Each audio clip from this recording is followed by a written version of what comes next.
Oh my goodness.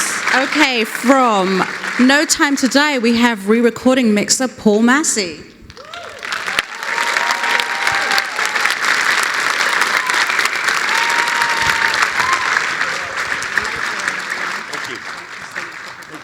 Thank you, Paul.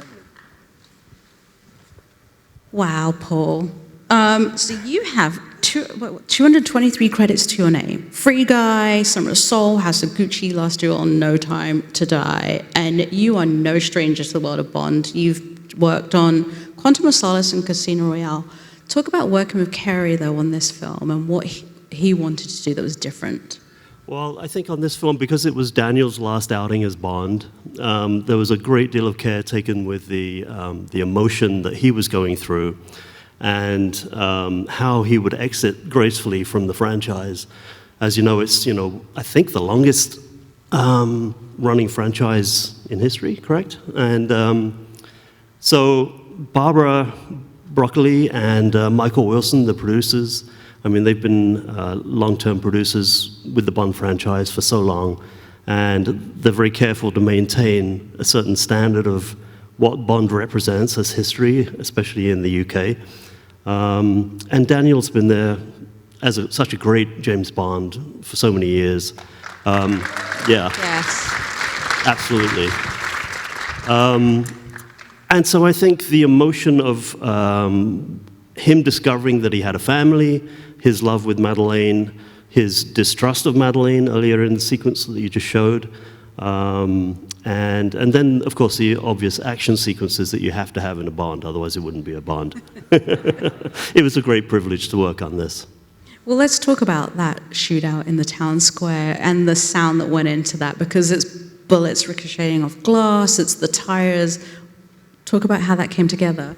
Well, we had great sound supervisors in London, Oliver Tarney and James Harrison, and they went through endless amounts of how to come up with that glass that was bulletproof, but convey to the audience that it wasn't going to last forever, that there was actually a threat. They had a good chance of dying. It was just a matter of time. And so they got a lot of different recordings of shards of glass that they broke with hammers and a whole slew of sounds to slowly start adding into the bullet impacts that were recorded from inside, so that you got the sense of impending danger. And Bond, at that moment, he didn't understand whether he trusted Madeleine or not, whether she was going to betray him or not.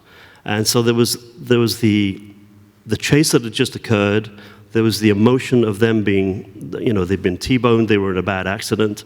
They were pretty much immobilized in the middle of the square with this huge threat of all these mobsters coming after them with machine guns and such. And then the moment of, should I save Madeleine or should we just let this be it? And so it had to go through that transition sound-wise, and we did that by taking a lot of the sounds in 360 degrees around the theater and introducing some that were more dramatic than others, and slowly increasing the fact that the shards were breaking off from the glass, and therefore he had to make this decision very, very quickly. And then finally he goes, okay, I'm going to believe you, let's get out of here. And off he goes. But it actually took longer than I thought it would take to get through that sequence, just because of the emotion of it, not just because of the physicality of what was going on.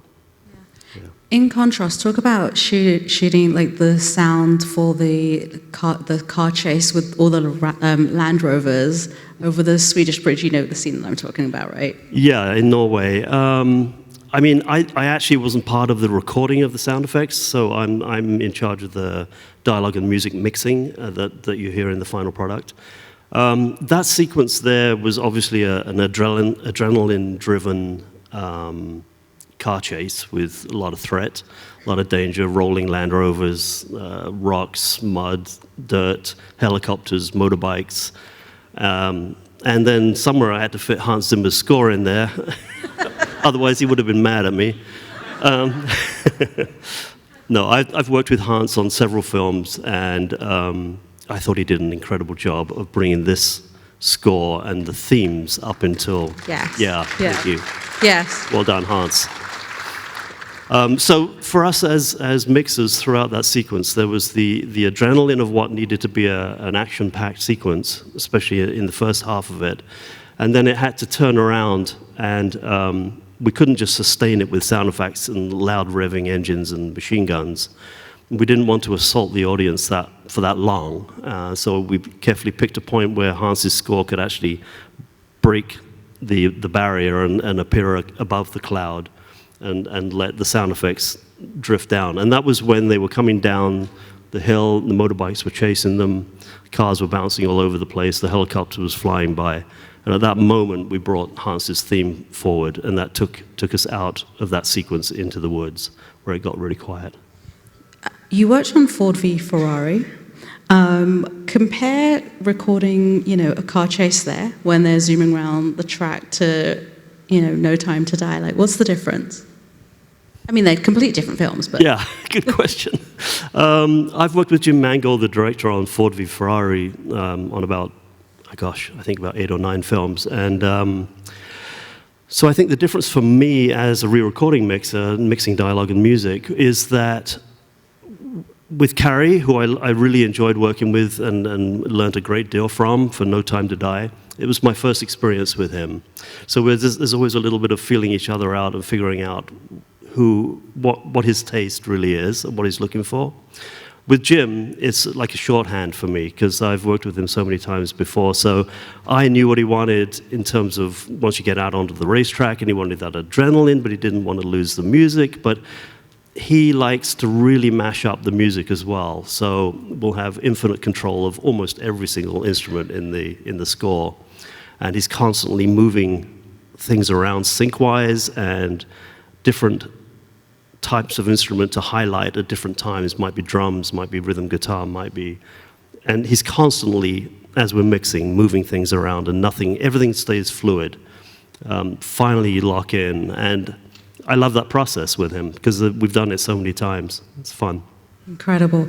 Paul, stay put. We are now going to pull up a clip from Spider-Man: No Way Home.